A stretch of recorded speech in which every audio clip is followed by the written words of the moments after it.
Hello, everyone.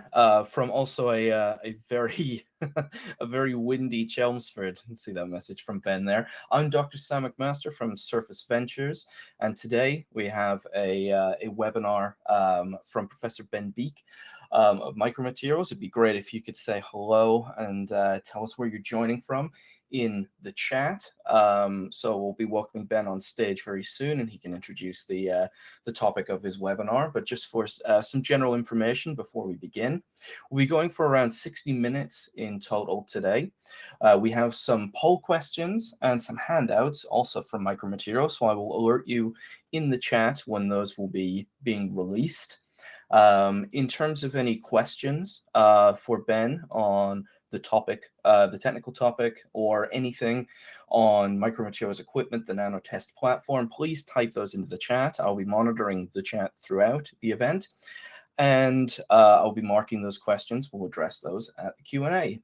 In terms of attendance certificates, we'll be releasing those at the beginning of the Q&A, so hang tight for those, and we'll have those shared for you. Then there will be a link through which you can generate your own attendance certificate. And right now, let's welcome Ben to the stage. There we go. Welcome, Ben. Thanks, Sam. Your slides up. There we go. Okay, fantastic. Please take it away. Okay, I'm just got it. Yeah, thanks. Thank you very much, Sam. So, welcome everybody, and you might just pick up from my slightly husky voice that I've got a bit of a cold. So just bear with me a bit on this one, and I will hopefully we'll get through this. So, Micromaterials, if you don't already know, we're a manufacturer of nanomechanical instrumentation. So we primarily sell these two products you see on the left, the Vantage, and the one below it, the Extreme, which is the high vacuum version. And these are essentially nanomechanical devices that have multifunctionality, essentially. So they allow us to characterize these mechanical properties at very small scales under relevant environmental conditions. And then we use the various different types of tests to closely simulate the mechanical contact applications. And this allows us to develop this small-scale understanding of materials and how they behave under representative conditions, and use that know-how essentially to design better performing materials, often coatings, but not exclusively coatings. So alongside this manufacturing activity, we also perform contract testing and collaborative R&D for various research projects. And we try and get out the best practice, both in books, as you can see on the right, so technical papers, and also in things towards standardization activity. So today I'm going to be focusing on small-scale impact testing and the sort of applications that we're going to be trying to simulate. I've given some examples there. So on the left, we have a gas turbine engine and a thermal barrier coating on a turbine blade there, which is subjected to erosive events in operation. In the middle, we see an automotive engine with lots of different DLC-coated components, some of which are subjected to impact and impact sliding applications. And on the right, just some examples there of all sorts of different cutting tools, drilling components, etc., that have been coated with transition metal nitrides, essentially for wear resistance.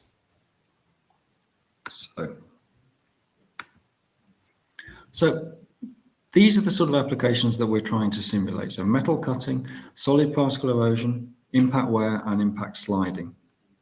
So we're trying to look up primarily coated components in aerospace, in jet engines or automotive engines, hardware resistant coatings in a range of different applications, even oil and gas and things like that. Also hard metals, again for those applications, bulk ceramics in these applications. And in all of these sort of situations, we having high stress in the contact, often high strain rate. The contact can be repetitive, and it also occurs on the small side. So we have uniquely these opportunities to simulate that with our technology. So if we just focus on the aerospace application to start with. So you have essentially these thermal barrier coatings which protect the underlying nickel-based superalloy substrate, and they allow the engine to run hotter in some parts of the engine where the temperature will actually exceed the melting temperature of the alloy. So clever cooling and this thermal barrier function allow this engine to maintain its integrity essentially. But the problem is that they are subject to erosion, and that does become a problem primarily at these more severe conditions, essentially, particularly higher temperatures. So we need to have a way to improve the performance of these TVCs, and this is where the small-scale testing comes in. So in applications such as these, materials need to show resistance to erosion. So if we look there, a couple of different examples. There's a DLC coating on the left that's been subjected to a sand erosion test, and on the right is a thermal barrier coating that's been subjected to erosion by alumina particles.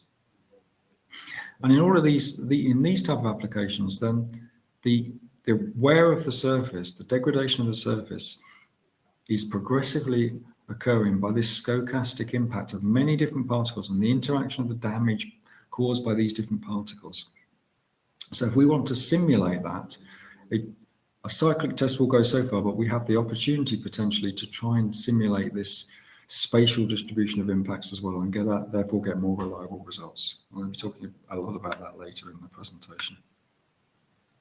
So we're trying to design improved materials, I say often coatings, for these industrial applications where they're subject to these highly tribologically extreme conditions. So they're undergoing high wear, and this is limiting the lifetime in the machining and other applications, and it's causing components to be replaced more quickly than you'd like, essentially limiting productivity.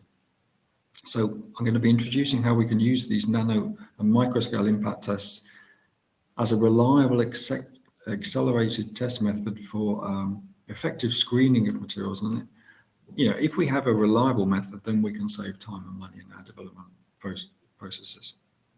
I'll very, very briefly talk about where the technique comes from, what we're doing, how it works, and also show how it's very different from a macroscale impact test or even a small-scale quasi-statics nano indentation test. And I'll focus really on these case study examples to highlight best practice and giving people that are already in the audience that already use these impact tests to understand how to use it reliably. And also I'm going to be focusing on some recent improvements that we've made to the technique in about the last couple of years, which have really expanded the capabilities. So I've said already about trying, as a start point, consider the application we're trying to simulate. So this then is telling us what type of impact test we want to perform on the surface. Do we want to run a nanoscale impact test or microscale impact test? Do we want to run a cyclic test where we do a number of cycles at the same position?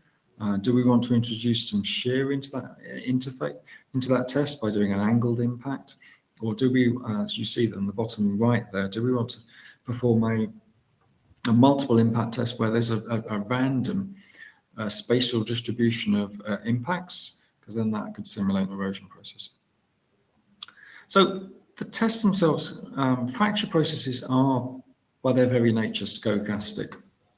So you can see there on the top, top right there, you can see essentially there's 10 tests at 5 different loads, and you can see there that at the lowest load, there's not much fracture. And as the load goes up, then you're getting progressive amounts of fracture in those, and this is for a thin coating system on glass. So these are again repetitive tests in this example, but you might get similar from single tests. So, excuse me.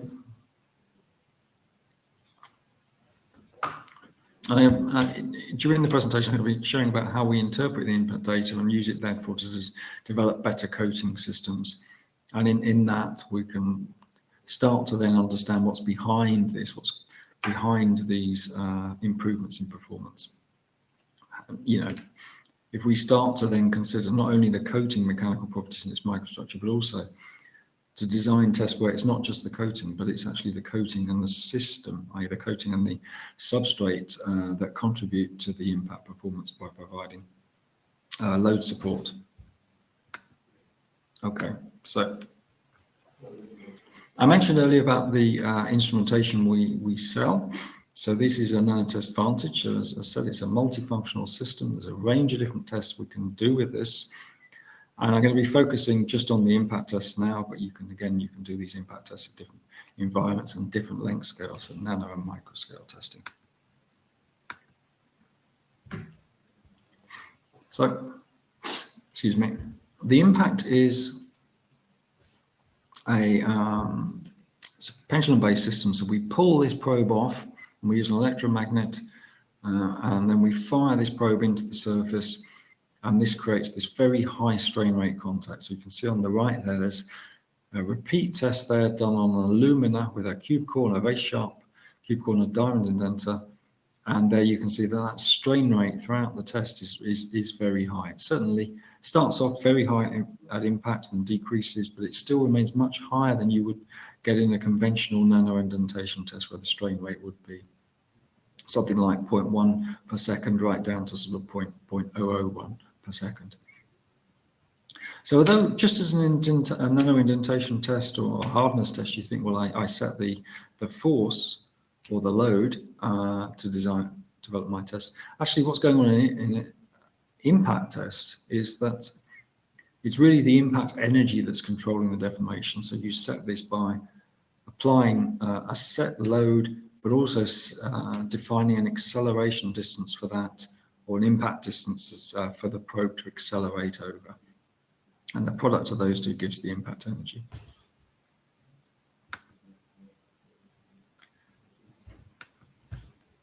So if we do this test more than once, then we can start to look at fatigue behavior at surfaces. So the original test was nicknamed a very, very long time ago, even before I joined the company, a so-called woodpecker test. And the reason being that woodpecker is tapping away at the same location on the tree bark, essentially, and after a certain amount of time, then the bark degrades and the woodpecker can get in that way. So we're doing something broadly similar with our impact test. So we're doing a cyclic fatigue test, and because we're using a nanomechanical instrument, we can track the deformation cycle by cycle. So we have various metrics that we can track, and we can use that then to understand how the damage goes cycle to cycle.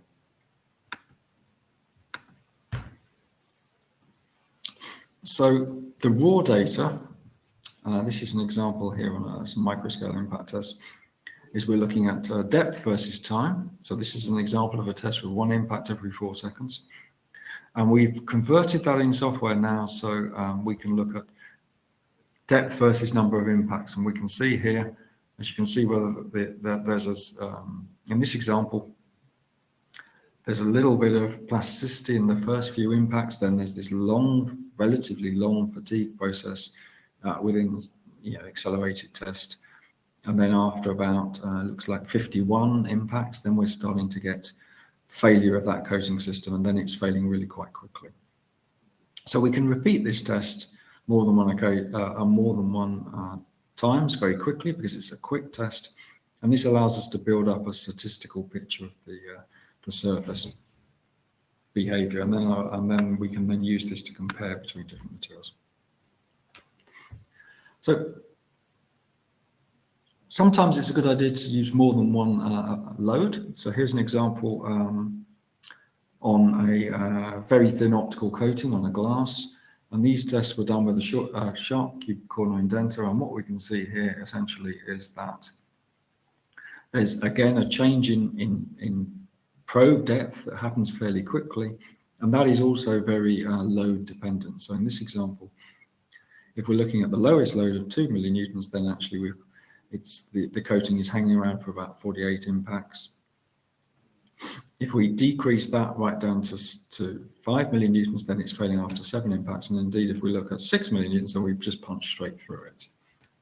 So we need to be able to design our test where we're not punching straight through. So we need to be able to have a suitable fatigue period. If we want to look at fatigue processes, we need to design our test in the right sort of conditions. So when we do this, so we can pull out statistically, we can create sort of SN type curves. Here's an example here on 3 different diamond-like carbon coatings. Sorry, excuse me. And here we can see there's a graded diamond-like carbon coating, in this case from tier coatings, that's performing much better than these other 2 coatings, these other hydrogenated DLC and a silicon doped DLC.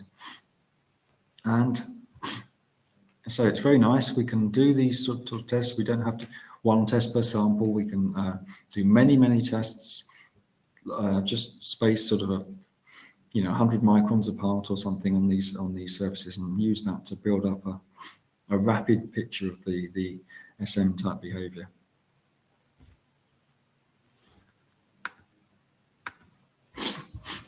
So I focus on these industrial applications. So we have the ones I was talking about as primarily PVD coatings, applying those to cutting tool inserts to reduce tool wear, allow higher speed metal cutting for better productivity and better tolerance. We have a range of DLC, amorphous carbon coatings in automotive engines, and as I talked earlier about these thermal barrier coatings, these yttriostabilized zirconia coatings for gas turbines in aero engines. And in all of these things, then we have quite a lot of design flexibility on the coating side that allows us to tailor the microstructure and the mechanical properties. So it allows us then to go around a process loop to design better coating. So we're quick results, essentially showing about performance, allows us then to develop lots of different types of coatings, and then to effectively work out which ones to study then after that. So if we think aerospace again, then we can think there are a lot of different metal cutting applications where we're trying to cut difficult cut materials, including hardened steels, stainless steels, superalloys, titanium, etc., where we're needing to put PVD coatings on these cutting tool inserts to reduce the wear of the tools and allow the metal cutting to be faster and therefore more productive. And this obviously creates tribologically extreme conditions. And what sort of properties do we want? Well, we need a certain balance of hardness and toughness. But to see what that is on a practical sense, actually, it's easier to understand how they behave by simulating the behavior with an impact test. So we're getting fracture resistance in the test and fracture resistance in the application. So here's an example of that.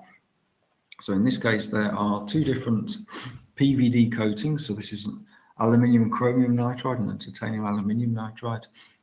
And on the left, they have been subjected to a metal cutting test done at McMaster a long time ago. And the flank wear evolution is such that the titanium aluminium nitride, after relatively short length of cut, then it's increased flank wear. Essentially, its lifetime is much lower than the aluminium chromium nitride. So they start off quite similarly, but then there's a much more sort of fatigue period in the aluminium chromium nitride. And this is quite difficult to predict from the mechanical properties. So it's quite a useful thing, the fact that if we do a small scale impact test, so in this case, we did a few repeat tests, and this is just 20 impacts. And there we can see, again, the same sort of semi-quantitative agreement between those 2 types of tests, so that there's fracture resistance in the test in both types of tests. So there's a lot of work that's been done around changing residual stresses in coatings. So this is some work done now from Thessaloniki. And what you can see here essentially is that there's, increased tool life correlates with increased resistance to fracture in the impact test. So smaller impact depths equals higher tool life, and there's a clear correlation. And you can see there as well, there is shown the residual stresses in the coatings, and we can see, well, the highest compressive stress in those is actually at minus 5.8 GPa, and that does not equate to the longest tool life. And you can see that both in the tool life data, but also in the impact test data. So it's quite difficult to predict from something like hardness or residual stress how these things are going to go, and having the opportunity to do the direct test provides us a more, a useful way to try. This is another old example now from the same group in Greece, and what they've done here is that they've taken slightly aluminium-rich aluminium titanium nitride PVD coating on cemented carbide. This one's a bit thicker, and they've stopped the deposition. So they've either run it through, or they've stopped it halfway through, and then they've put in extra layers essentially. So this structuring from starting the deposition process is providing a resistance against through thickness cracking. And you can see that in terms of, as shown schematically there, that the cracks are being deflected by the interfaces. And more interfaces equals more opportunity for deflection. And you can see again this inverse correlation between tool life and impact depth. So there's clear correlation with the how much fracture is going on in both tests. So those were all nano impact tests. So in a nano impact test, we have a very sharp probe, and it's looking primarily at brittleness just of a coating. It can be useful as well to simulate, by taking something more to the microscale. So here's a couple of examples of what's going on. So you can see it's quite a complicated deformation. So it's not just the coating that is impacting on the performance. So you have to think about other things such as the adhesion strength, maybe, and very much the substrate properties, the elastic and plastic behavior of the substrate, and also whether it's likely to fracture. So if we're designing a system, we need to think not just of the coating.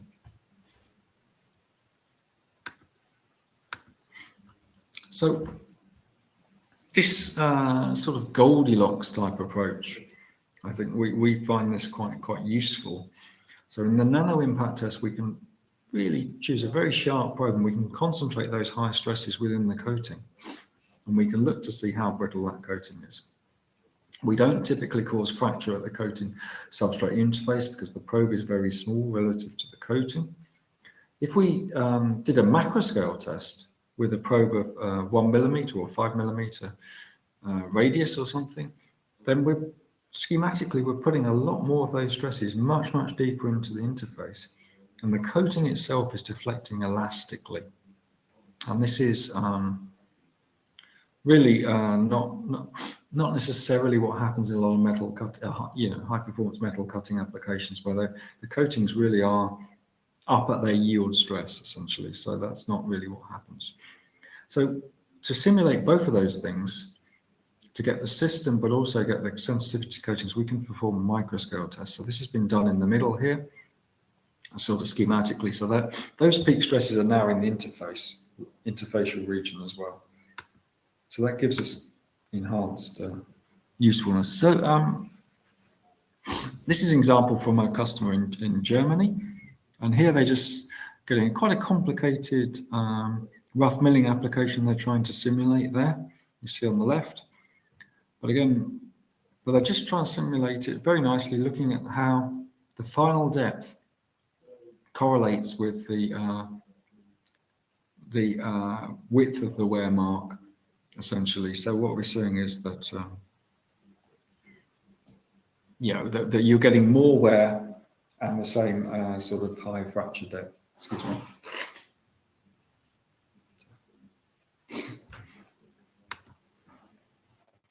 Quite a nice sort of one-to-one simple application.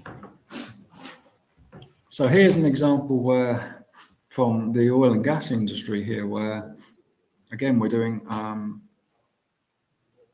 repetitive or cyclic impact tests, in this case a 10-minute tests, and here we can see quite nicely that the grade of carbide with the blue one is actually got a higher fracture toughness, and yet you can see in the impact test it does much less well than the slightly harder grade, slightly lower toughness grade that you see, the red one there. So you're getting a very, very sensitive test that very clearly demarks coatings that are very similar in terms of hardness and toughness. And this is quite useful because it correlated again with the application performance when neither hardness nor toughness alone does.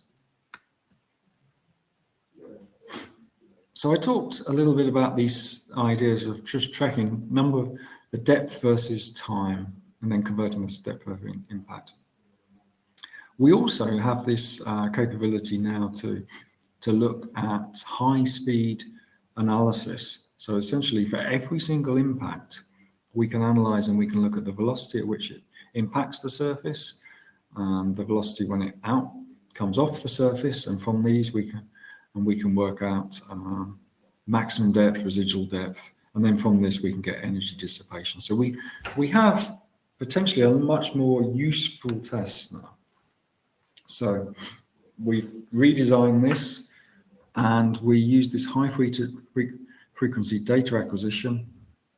And now we would typically, instead of running a 50 cycle test, then we more commonly will run a 500 cycle test because it still takes under 10 minutes. So this is an example about why it might be useful.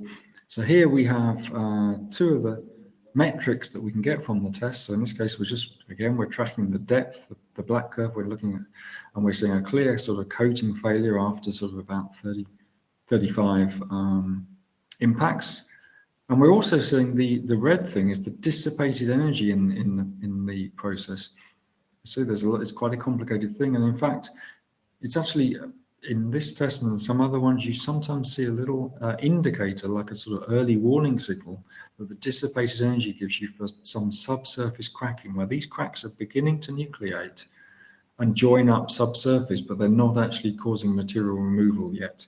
So it's quite a nice additional test that gives you an indicator of when your material system is about to fail. And as I say, the advantage as well of this new testing is that we can run these things much more quickly. So here's an example of some ongoing collaboration with ourselves and some groups in Manchester Metropolitan, and also groups in Katowice in Poland. And here we're looking at a sort of a tri-layer coating system. And what we can see in this example is that this coating system is very resistant up until about 280 impacts or something. And there's this abrupt change in depth and energy. And this is related to this fracturing that you see on the right of the test, essentially.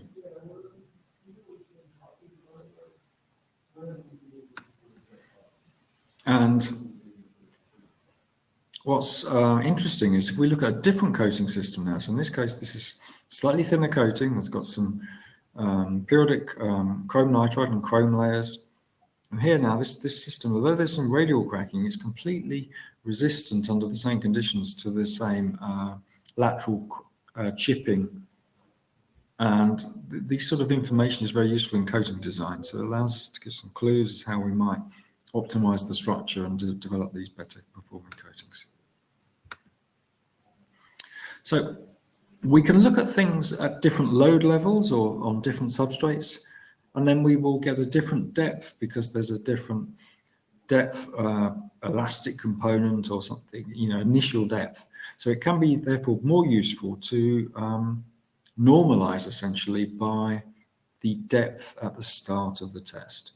So if we then track depth increases, so the depth minus the initial depth, and this is then a very useful way of evaluating these different coatings or different load levels or different systems. So here's an example on the right of 4 different coating systems, and you can quite clearly see there that the depth increase that these a couple of coatings and they're failing different ways, and but there is nevertheless they're failing after the same level of sort of micro fatigue and some plasticity in that coating and substrate prior to failure. It looks like it's about 1 micron or something in these examples.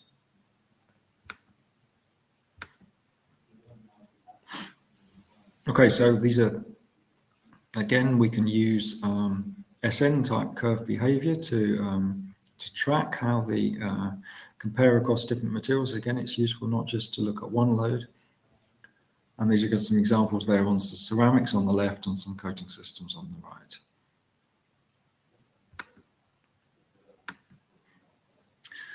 Okay, so I mentioned earlier DLC for automotive applications. So it's a huge potential space in terms of design of DLC coating systems where we can put in different dopants. We can also change the ratio of sp3 to sp2 bonds, and all of these things change the mechanical properties of the coating systems. And it's quite easy to develop pretty hard DLC systems and low friction DLC systems. But this high hardness is accompanied by these high compressive stresses, which can, under some conditions, highly loaded conditions, result in this poor adhesion and limit its durability in mechanical contacts. So in an automotive engine, then typically there's a lot of components that are of sort of the order of 3 microns thickness. And in sliding applications, they can work very well. They can have these graphitic tribo layers in sliding contact that form in service, and this really adds to the longevity. However, in impact applications, in impact sliding applications, then there's still some issues. So here, again, borrowed off the internet, is an example from somebody summarizing all of the different wear modes in an automotive engine of the different components. And what I've done here is I've highlighted, say, how many of those are in impact or impact sliding. And the answer is quite a few of these are in impact and impact sliding applications. This may not even be totally accurate as well. There might be even more of impact. So here's an example here, so going back a few years now, where metal doping completely changes the fracture resistance of these DLC coating systems. So here we can see in this case that the silicon doping is less effective and the tungsten doping is much more effective. And we can also make a comment here about mechanical properties and say, well, this one has actually got much higher h cubed over e squared. This has got the lowest h cubed over e squared. Under normal, often people assume that the higher h cubed over e squared is likely to be beneficial for wear. And in many cases, particularly on nitrides on carbide substrates, that it is quite usually a good design strategy to increase this, particularly if you can combine it with some microstructural control, with allowing some energy dissipation of micro cracking mechanisms. But here you can see on these amorphous DLC systems, on hardened steel, there's really no benefit at all. And in fact, this just produces a much more brittle coating system. And if you look at where these things fail, they can fail interfacially. So here's some examples of the edges of impact craters, and you can see this iron exposed substrate or different layers exposed. So the high stresses occur around the edges of the impact crater and just outside. And this is where you got the material, these higher tensile stresses cause the material to fail. So if we think about something like a fuel injector, then that fuel injector is subjected to compressive and shear forces in operation. So if you have failure of a DLC coated fuel injector, then it would make sense to start to study that with a combination of compression and shear. And we achieve that by doing an angled impact test. So here's an example on a DLC coating system. So the hardness is 2021 GPa. modulus just over 200. So it's a classic hydrogenated DLC coating system. It's got interlayers for load support and improved adhesion. And this is quite a highly loaded test now. So in this case, it's 300 millinewtons with about a 15 micron probe or something like that. And we can see then that there's it takes quite a lot of impacts to fail this. So at 90 degrees, and even some of these, even within 500 impacts, there's some undamaged tests. But if we start to decrease that angle, make the angles off normal, then we see a gradual reduction in durability in this system. And we can see those dark blue ones there done at 70 degrees. You can see they're much less durable now. So this just emphasizes the importance of shear in this application.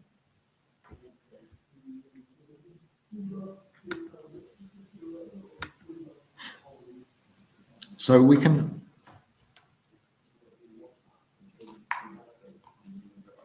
correlate these performance of these different DLC coating systems to actual erosion tests. So here's the sand erosion test that Sam actually performed in his PhD a good while ago now. And what we can see there is there's a difference of erosion resistance of these different DLC coating systems. Coating C is the one that is tungsten doped, and you can see on the left there it's much more impact resistant. And it's quite nice that you can use these cyclic tests to correlate with erosion tests, despite the fact they're a little oversimplified. But one of the things we have looked at as well more recently is that to simulate this statistical distribution of impacts that occurs in the actual application, can we do the same thing just in our test, in a small-scale test? So this allows us then to reproduce the mechanisms more accurately. So if you've got a mechanism involving interaction between cracking that's causing that material removal, then you need really to have this distribution of impacts. So we worked in a project with Cranfield University and National Physical Laboratory a number of years ago now, and that's been patented since. And I'll just follow up with some examples with this randomized or statistically distributed test. So here's an example on 2 different glasses. So there's 4 tests in each case. The only thing that's different is the number of impacts.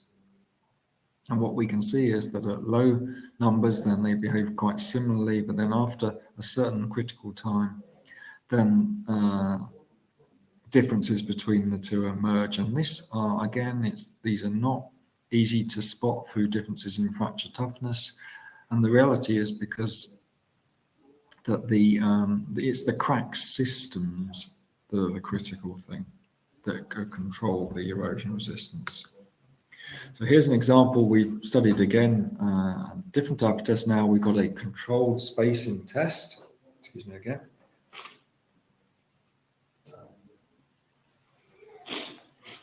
So what we can see there is that on BK7, when we have this test about 140 microns apart, then these cracks do not, these impacts do not, these are single impacts now, they do not interfere, the crack systems do not interfere.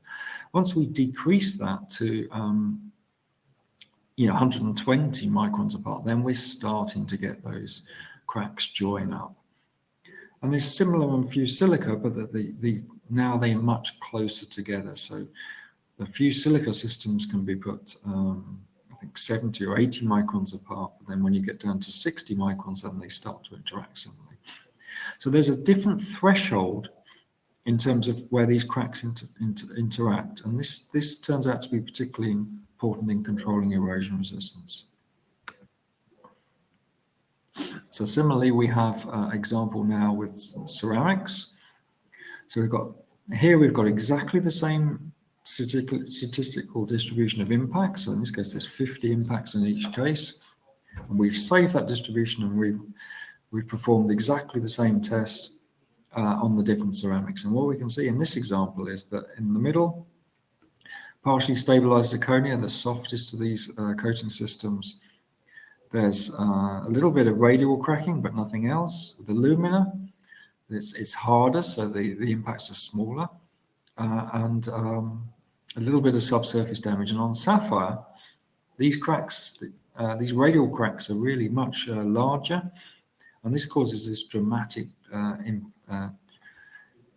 change towards a much more severe and deformation. And again, this correlates with erosion performance. So we have now a very, very quick test that allows us to really hone in on what is going on now.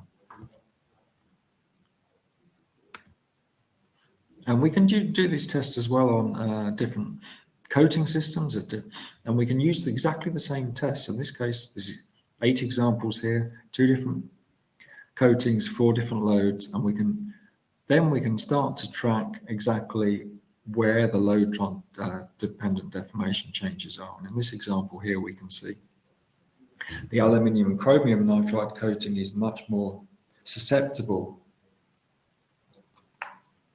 to damage at lower force than this aluminium chromium nitride coating system. And here this is correlating with metrics such as h cubed over e squared and erosion resistance. Okay, so I'll just finish off with some examples on thermal barrier coating systems. So here we have yttria stabilized zirconia. It's a fairly sort of standard, industry standard TBC, which has relatively good erosion resistance. On the right, we have gadolinium zirconate, which is used primarily more for applications where CMAX resistance is required. It has less good erosion performance, and they're quite useful baseline coating systems to understand what's going on in impact tests and erosion. So here's a example about how we could either run a test for different numbers of impacts, or we could change the spacing to effectively reproduce that. So by putting these impacts closer together, it's like running a longer test. So here's an example of an SEM. If we zoom in, we can see this is the structure of the gadolinium zirconate. So you have this canted columnar structure, and the top of the columns are these odd sort of pyramid type shapes. And if we do these 500 impacts, but over a millimeter by a millimeter, so then the density is quite low. Here we can see these are the results of single impacts essentially, and we can get between these individual impacts, the coating is unharmed. At the edge of the impacts, we're getting some small scale brittle fracture, and this is due to the low fracture toughness of this material. But we can run this type of test, but more closely together. So if I do that now, and now we can see, now this structure is starting to break up. We're still getting the result, compaction from the final impacts, but we're getting a breakup of the structure. And if we run it even higher density, you can see that we've completely destroyed the structure. And what's interesting is that we can contrast that or compare that to what happens in the real erosion test. So it's a slightly more angular probe used here, but nevertheless, the surface appearance afterwards is very consistent. So here we can see superimposition of the impact sites, and here this is an example where you can see that in this case this region here within the red dotted line is essentially lots of material removal, irrespective of the fact there weren't actually that many impacts in that region. So that's telling you that the cracks are able to propagate across several columns in this columnar material. And indeed, if you zoom in, if you do cross-sectional TEM, you can see exactly the same sort of behavior. So you see this subsurface cracking causing cracks to propagate across several columns, causing material removal. On the left, you see the random impact, and on the right, we see the erosion test. And these, again, are very similar, or essentially almost identical mechanisms that we're able to simulate. So we get away from the complexity of this erosion test, and we get towards this rapid impact test, which allows us to get much closer. This is a similar example on stabilized zirconia. And again, this is just like a cyclic test in this case. Again, able to replicate the same sort of subsurface damage mechanisms. You can also look at different temperatures. So we've done a little bit of work in that area. So here's an example, again, on stabilized zirconia. And now this is subjected to microscale impact at 850 degrees, which is as high as we've gone so far. So we have projects ongoing to get that much higher. Quite nicely, the BBC were picked up on this particular project, and there's a wonderful title there: "The Superpowers of Coatings Make Possible Being Impossible." So, in summary, I hope I've given you some indication and some of the power of these different types of tests. So the cyclic tests are particularly useful as effective rapid screening tests. They show a very clear correlation to coating performance in things like machining tests and in angled impact. The spatially distributed or random test really is more closely simulating what happens in the spatially distribution of particle impacts that happen in real erosion, solid particle erosion. It is able to certainly to reproduce these erosion mechanisms, and I didn't really talk about this, but the material performance rankings are also very well reproduced in the test. And in both of these tests, it's quite nice the fact that we can monitor these damage progressions cycle by cycle. Gives us this ability to improve the understanding of the failure mechanisms, and also to very quickly generate these very accurate SN curve relationships. So these are, pretty unique tools that help us design more damage tolerant materials. And I'll just leave you with the following, which is a short list of recommended reading. And just to say, there is a full list of publications is also available on our website. I think that's it, actually. So, okay. So thank you very much. Here comes Sam back. So apologies for the feeling slightly under the weather. No, it's okay. I think thank you very much, Ben. You've soldiered through. Excuse me, very very well. But yes, so now that Ben's talk is over, we have 3 questions. But before we begin those, I just want to release the link for the attendance certificate. So for everyone online, that is available now in the bottom left. And let's begin with the questions. So we have one from Darren here, who asks, how can the reliability of nano-indentation testing be managed when using a consumable indenter tip? And what are the best practices for ensuring consistency when comparing datasets obtained under different testing conditions or tips with different stages of use?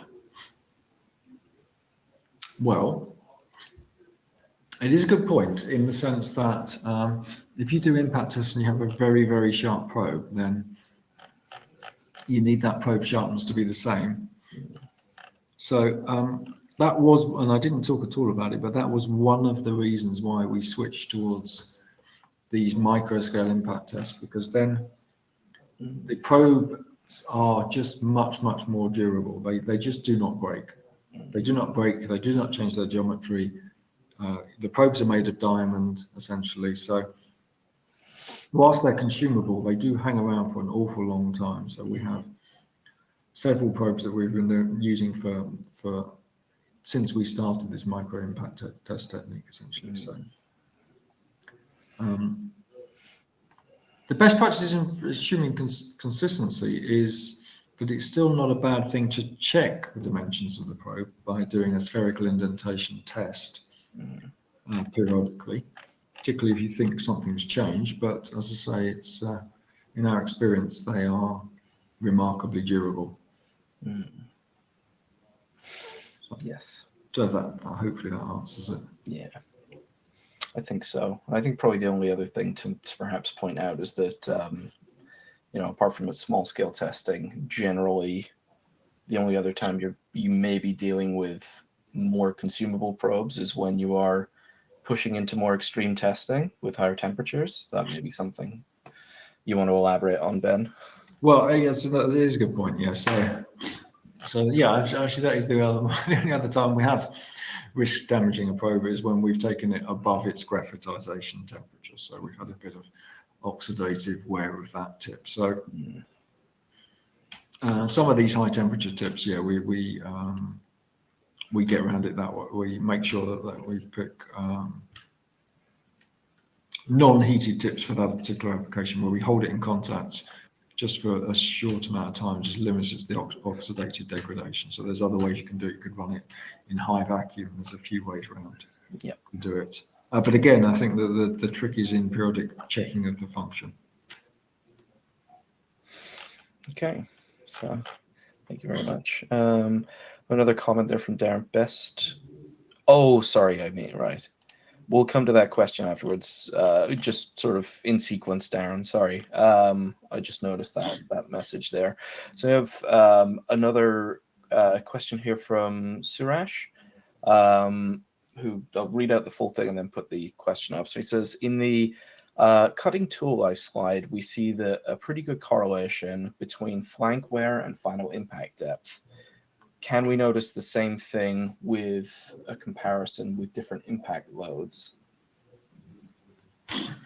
Yes, is the answer. We've repeated that since, and seen a good correlation. Although there was that particular coating system, that aluminium chromium nitride coating system, at a very high load, it does start to fail. So there's something else going on there a little bit. But again, this is what the test is doing, is it's highlighting some subtleties that you're not aware of. And some, we've already seen some in the cutting tool life, that's a particular coating that some other users of ours in France were highlighting, saying it's a little bit more variable in its performance. And I think what we're able to see now is in this highly loaded test, we're starting to pull that out. Quite what the reasons are, I'm not quite sure, but it's. I think the coating manufacturers have got a handle on it a little bit. I think there's no sublayer in it, and I think some of the later variants of it have a sublayer in there, a thin titanium aluminium nitride layer in there. But they've gone to the trouble of making the design more complicated, so it suggests it's been done to try and solve a problem. Yep, absolutely. Thanks, Ben. We have a question here from Kishore, who asks, how do you arrive at the particular choice of impact load? So what is the rationale behind choosing the loading conditions? Well, I think it's kind of just what we want something, the rationale, we want something where we're getting to really look at fatigue failure, and we want something to be failing after a certain fatigue time. So not where it's each cycle is causing a lot of depth to increase quickly, but when there's just trying to think if I can actually go back. There's probably an easy way to explain it. Yeah, let's go all the way back.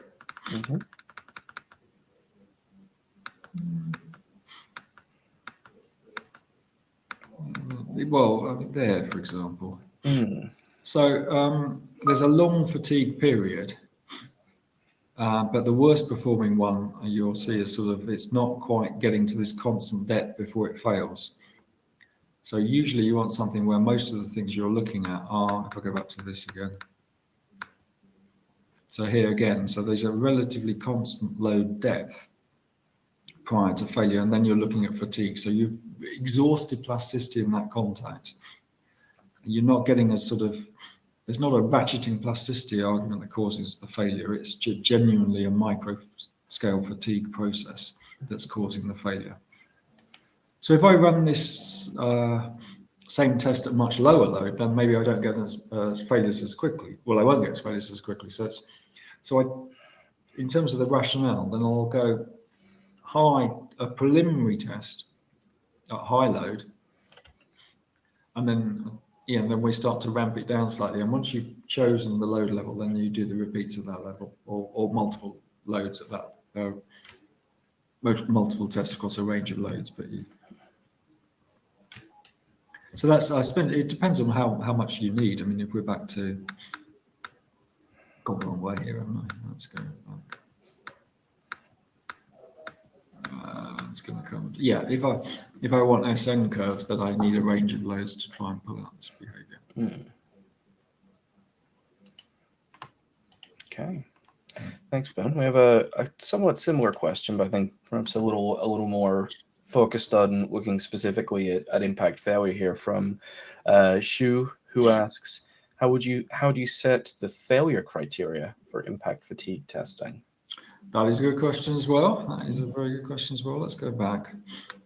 So there are, so each material system has a different thing that you're, sensitive to. So here, there is radial cracking, but we're not particularly sensitive to that in this test. So we can't pick that test up. It's pretty much happening in the first impact. If we look at this though, then we have this lateral chipping, and that is extremely, it's a much more severe mechanism, and it's the most easy one to pick up because it's associated with this big change in energy and a big change in depth. Mm-hmm. So this is usually the one that we assign to. So I'm assigning, if I'm tracking the depth, I'm saying, well, at the point at which it starts to increase after this fatigue period. So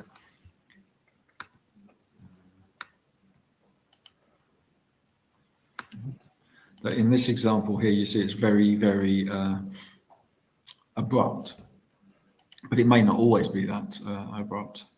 But it's still fairly clear that the time to failure here is about whatever it is. I mean, I'm zooming, it's 280 or something. Okay. Thanks, Ben. I have a follow-up question. Yeah. Sorry, from Darren here. So just a quick sorry. So he specifically asked about the reliability of nano-indentation testing and from before. So his follow-up is, so you think that the method is moving towards impact over nano-indentation? Well, these are genuine impact tests. So the probe is leaving the surface between each impact, and it's hitting the surface at high strain rate, and it's a cyclic test. So there is a thing called indentation fatigue, and in indentation fatigue, then there are some coating systems people have looked at that are, they fail just when a certain coating bending happens, when there's a sort of ratcheting plasticity, if you like. This test doesn't do that. So this test is much more sensitive to real brittleness, and it's really, there is a small scale fatigue process that's happening, and an indentation test at lower strain rate is not able to pick this up. Mm-hmm. We're having higher loads as well through doing this, so the impact forces are much higher. I didn't really say anything about that, but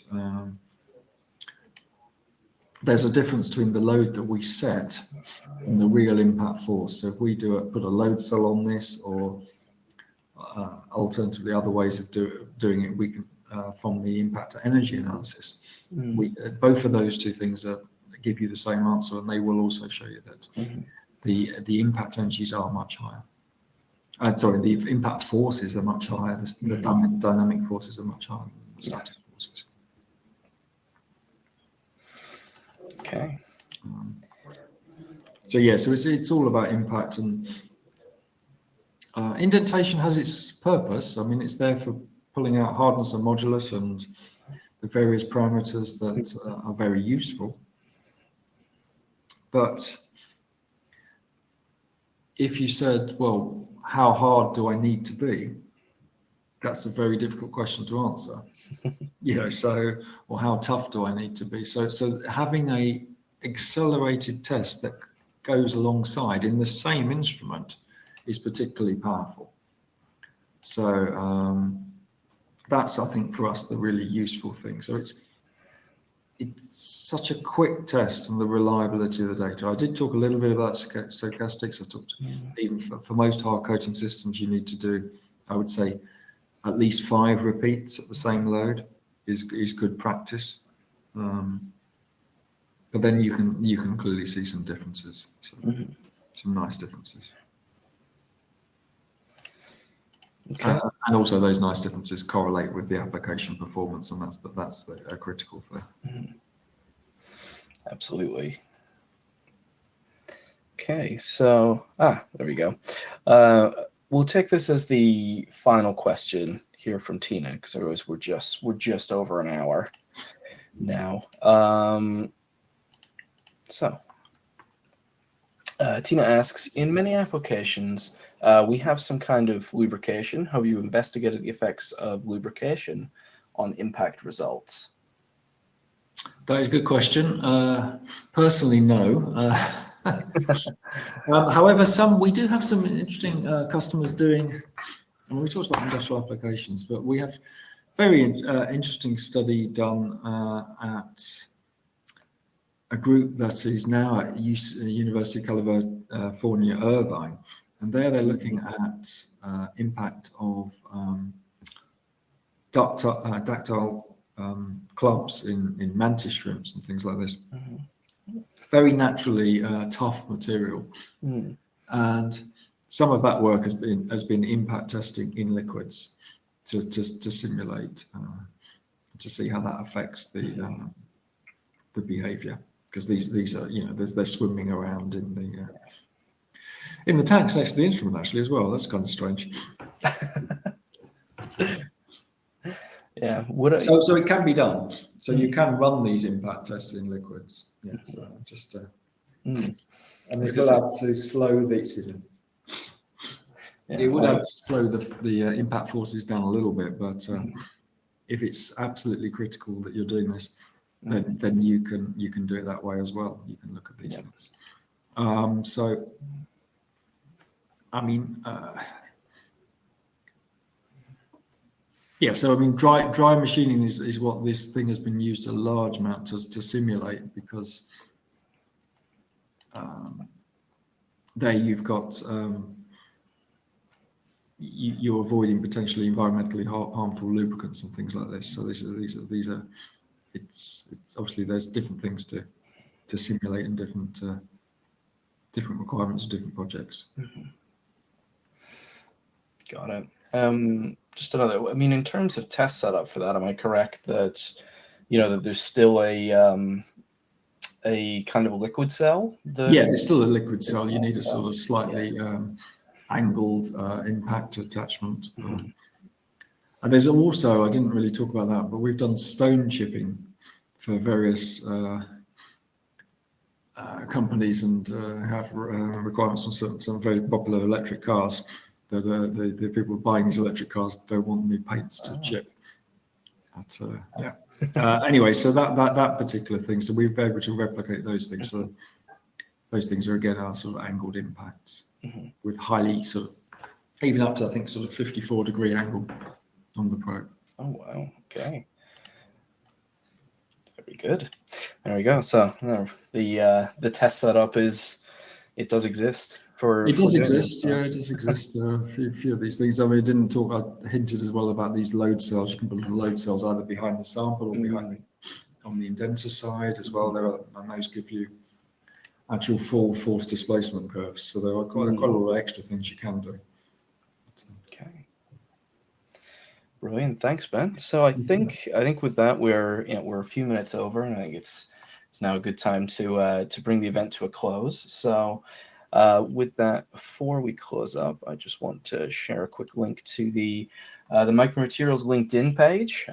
So please do visit that for technical documentation, notification of new papers being available, textbooks, conference attendance, primarily technical material being shared on there, not anything marketing. So if you're technical guys like us, this will be of interest to you as well. Do check out the Micromaterials website, micromaterials.co.uk. And with that, I just want to say thank you very much, Ben, for the fantastic talk and for giving such detailed answers to all the questions. Thank you again for the hosting, Sam. Much appreciated from my side. Of course, very welcome. And thank you very much to everyone in the audience for attending. It's always great to have such an active and engaged audience. Thank you all very much for the questions. So with that, we'd like to say thank you all very much, everyone. Have a great rest of your day, and we'll see you, hopefully, at the next webinar. Okay, thanks very much, everyone. Thank you. Bye-bye. Thanks. Bye-bye.